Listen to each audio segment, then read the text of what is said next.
उमर ने कभी मोहब्बत पर यकीन नहीं किया था, यहाँ तक कि उसकी मुलाकात ज़ारा से हुई। वो रातों रात उसकी दुनिया बन गई। लेकिन एक अजीब बात थी, ज़ारा कभी किसी आईने के सामने नहीं खड़ी होती थी। जब उमर ने पूछा तो ज़ारा ने मुस्कुराते हुए कहा कि उसे आईने से डर लगता है।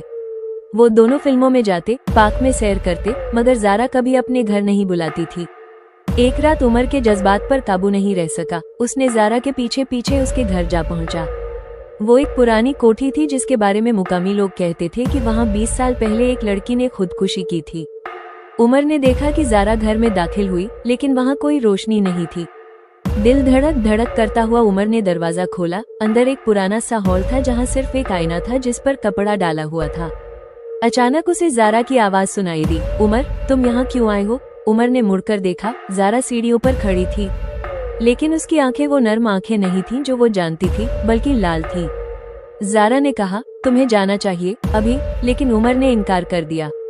उसने आईने से कपड़ा हटा दिया और वहां जो मंजर देखा उससे उसका खून जम गया।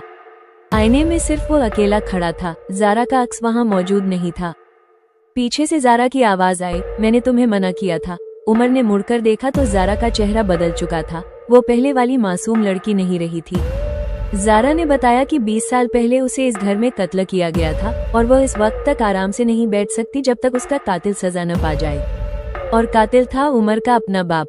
ज़ारा ने कहा कि वो उमर से मोहब्बत करती थी, इसलिए उसे छोड़ देती है, लेकिन उसके बाप को माफ नहीं करेगी।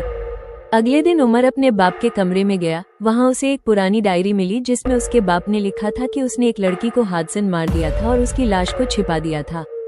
उमर ने पुलिस को फोन किया और उसके बाप को गिरफ्तार कर लिया गया। रात को उमर को ज़ारा की आवाज सुनाई दी, शुक्रिया, अब मैं आराम से सो सकती हूँ।